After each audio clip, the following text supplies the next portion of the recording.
Hey everyone, welcome to law of Initio. आज का हमारा टॉपिक है मिनिमम मैरिजेबल एज क्या होनी चाहिए वुमेन की। ये टॉपिक इसलिए आया क्योंकि हमने देखा हमारे ऑनरेबल प्राइम मिनिस्टर ने 15 अगस्त के दिन के बाद कही कि सेंटर ने एक कमेटी गठित की है। ये बात कहाँ से आई? जून में ministry of women and child ने एक कमेटी का गठन किया हेडेड बाय जय जेटली। तो यहाँ पे देखा जाएगा एमएमआर के बारे में, साथ ही में देखा जाएगा कि मिनिमम मैरिजेबल एज क्या होनी चाहिए विमेन की मैरिज में। ये देखेगा कुछ ऐसी चीज़ों को जो बहुत ही इंपॉर्टेंट है विमेन के डेवलपमेंट को लेकर। जैसे ये देखेगा एमएमआर के बारे में, मतलब मैटरनल मोर्टालिटी रेट के बारे में, चाइल्ड सेक्स रेशियो के बारे में, साथ ही में ये देखेगा टोटल फर्टिलिटी रेट के बारे में। इसी के साथ ही एग्जामिन करेगा पॉसिबिलिटी क्या है कि 18 साल से उम्र बढ़ाकर शादी की लड़कियों की 21 ईयर्स कर दी जाए। हम यहाँ पे देखेंगे कि सुप्रीम कोर्ट का क्या रवैया रहा जेंडर न्यूट्रलिटी को लेकर।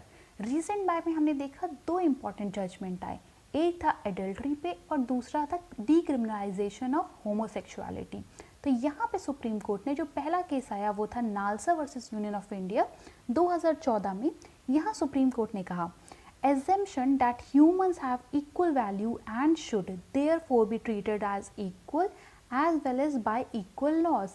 इसका मतलब है हर ह्यूमन की इक्वल वैल्यू होती है, इसलिए उन्हें इक्वली ट्रीट करना चाहिए। साथ ही लॉ भी ऐसा होना चाहिए जो सबको इक्वली ट्रीट करे। लॉ ऐसा नहीं होना चाहिए जो डिफरेंट ट्रीटमेंट करे डिफरेंट जेंडर्स का। वहीं जब हम दूसरा केस देखें Joseph Shine versus Union of India का, जो कि आया था जिसने डीक्रिमिनलाइज किया था एडल्ट्री को, तो यहाँ पे जो बात आई थी सुप्रीम कोर्ट ने कहा a law that treats women differently based on gender stereotypes is an affront to women dignity. मतलब ये वुमेन की डिग्निटी में बहुत बड़ा धक्का है कि आप उन्हें अलग अलग लॉ से ट्रीट करें। किसी एक के लिए कोई और लॉ है, वहीं जब जेंडर की बात आ जाती है तो वुमेन के लिए कोई और लॉ है। ऐसे ही जो स्टीरियोटाइप मेंटालिटी है इसको ख़त्म करने की बात भी सुप्रीम कोर्ट ने कही। अगर हम कुछ रीसेंट ट्रेंड्स के बारे में बात करें जो कि यूनिसेफ ने बताए हैं, हमें एस्टिमेशन दिया है, उसके अकॉर्डिंग ये है कि इंडिया में सबसे ज़्यादा चाइल्ड ब्राइड होती हैं। यहाँ पे 1.5 मिलियन लड़कियों की शादी हो जाती है 18 साल से पहले ही। साथ ही में उन्होंने बताया कि इंडिया की जो कंडीशन है वो ये है कि nearly 16% adolescent girls aged 15 and 19 are currently married. तो हम देख सकते हैं हमारे यहाँ लॉ है कि 18 साल से कम की लड़कियों की शादी नहीं होगी, बल्कि हम क्या देख रहे हैं कि इंडिया एक हब बन गया है ऐसे ब्राइड्स का जो कि अभी 18 साल से कम है। नेशनल फैमिली हेल्थ सर्वे ने कुछ बातें बताई। उन्होंने ऐसा बताया कि लिंक है डायरेक्टली एजुकेशन में एंड लेट मैरिज में। यहाँ पे उन्होंने कुछ जो ट्रेंड्स बताए उसमें ये था the rural women are likely to marry earlier than their urban counterparts. इसका मतलब गांव की महिलाओं की जल्दी शादी हो रही है in comparison to urban ladies के। साथ ही देखा गया जो वुमेन जो वेल्थ में थोड़ी ज़्यादा स्ट्रॉन्ग हैं उनकी लेट मैरिज होती है। साथ ही देखा गया डायरेक्ट कैजुअल रिलेशनशिप है between education and let marriage. इसके बाद एक और बात बताई गई, वुमेन विद 12 ईयर और more of schooling are most likely to marry later. इसका मतलब है एक लिंक दिखाया जा रहा है यहाँ पे कि जो एजुकेशन ज़्यादा ले रहे हैं उनकी मैरिज लेट हो रही है। ये एक तरीके से पॉजिटिव यहाँ पे रिलेशनशिप दिखाया गया है। अगर हम देखें 18th लॉ कमीशन ने क्या कहा, तो यहाँ पे 18th लॉ कमीशन ने कहा कि यूनिफॉर्मिटी होनी चाहिए दोनों की शादी में। मतलब सिर्फ यहाँ पे शादी की बात नहीं हो रही, यहाँ पे ये कहना चाह रहे हैं वो कि यूनिफॉर्मिटी होनी चाहिए एज में। ऐसा ना हो कि मेल की एज हमने दी है 21 ईयर्स एंड वुमेन की एज हमने दी है 18 ईयर्स। साथ ही में हम देखें जस्टिस वर्मा कमेटी की भी ऐसे ही रिकमेंडेशंस थी। अब अगर हम बात कर लें हमारे सस्टेनेबल डेवलपमेंट गोल्स के बारे में, तो हमारा जो सस्टेनेबल डेवलपमेंट गोल 3 है वो कहता है हेल्थ फॉर ऑल। यहाँ पे जो बात आ जाती है वो ये है कि एमएमआर को हमें वैसे भी कम करना है अपने यहाँ। 1 लाख लाइव बर्ड्स में हमारे यहाँ अभी 100 का रेशियो चल रहा है। वहीं पे जो हमारा गोल है वो हो गया है कि यहाँ हमें कैसे करना है 70 करना है इसे किसी भी तरह। तो अगर हम देखें तो ऑब्वियस सी बात है हम अचीव कर रहे हैं अपने गोल को, और यहाँ हम किसी भी तरह से मैटरनल मोर्टालिटी रेट को भी कम करने की कोशिश कर रहे हैं। अगर हम बात कर लेते हैं पर्सनल लॉस के बारे में, पहले हमने जैसे देखा हुआ है कि इवोल्व कैसे हुआ। अब जब पर्सनल लॉ की बात आ जाती है तो यहाँ पे हिंदूज़ में जो हिंदू मैरिज एक्ट है वो डिस्क्राइब करता है कि आपकी जो एज होनी चाहिए वो 18 होनी चाहिए ब्राइड की एंड 21 होनी चाहिए ग्रूम की। वहीं अगर हम देखें इस्लामिक लॉ के बारे में, तो यहाँ पे क्या कहा जाता है, the marriage of a minor who has attain puberty is considered valid. Minor जिसने प्यूबर्टी अटेन कर लिया है उसकी मैरिज को हम वैलिड मानेंगे। वहीं अगर हम बात करें स्पेशल मैरिज एक्ट की या prohibition of child marriage act 2006 की, तो यहाँ पे भी प्रिस्क्राइब की गई है एज 18 एंड 21। साथ ही में हम एक और चीज़ देख लेते हैं कि चाइल्ड मैरिज जो है वो हमारे यहाँ इलीगल नहीं डिक्लेयर करी गई है, हम उसे विड कह सकते हैं पर इलीगल नहीं कह सकते हैं।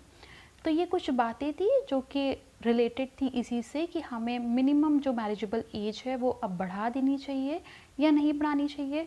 इसी के बारे में जो कमेटी का गठन हुआ है वो कुछ इन्हीं पॉइंट्स पर डिस्कशन करेगी, क्योंकि जो हमने ट्रेंड्स देखे हैं वो ये कि हमारे गोल्स बहुत ही डिफरेंट है। हमारी गोल्स हैं कि हमें एजुकेशन देनी है, हमें मैटरनल मोर्टालिटी रेट्स कम करनी है, हमें चाइल्ड की भी डेवलपमेंट की बात करनी है, क्योंकि जितनी जल्दी शादी हो रही है उतनी जल्दी बच्चे हो रहे हैं, तो ये इम्पैक्ट अच्छा नहीं डाल रहे हैं उन बच्चों के ऊपर भी।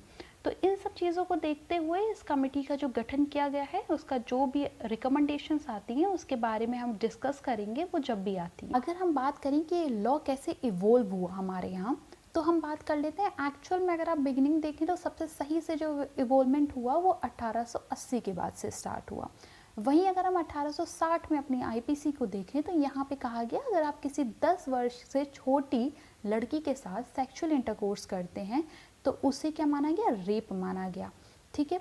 वहीं पे अगर हम देखें कि एज ऑफ कंसेंट बिल आया 1927 में, जिसने डिक्लेयर किया marriage with a girl under 12 is invalid.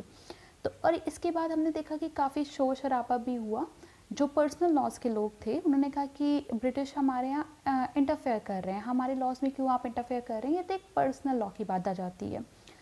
In 1929 the child marriage restraint act आया, जिसने की उम्र जो सेट करी वो ये थी 16 और 18, मतलब 16 थी महिलाओं के लिए और 18 थी पुरुष के लिए।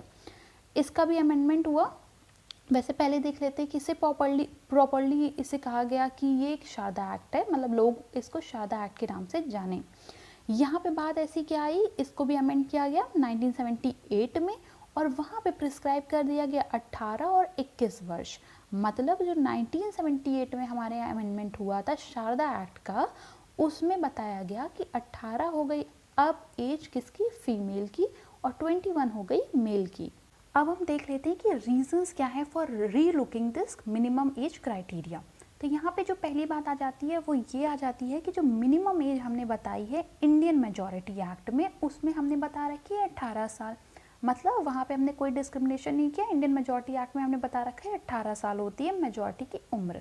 वहीं दूसरी बात देखी जाए तो आर्टिकल 14 एंड 21 भी यहाँ पर आ जाता है।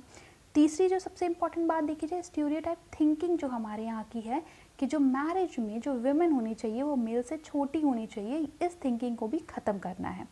इसके बाद अगर हम कुछ बातें देखें तो वहाँ पे आ जाते हैं कि लॉ कमीशन के हमने सजेशन देखे, उन्होंने भी यही बात करी कि यूनिफॉर्मिटी होनी चाहिए।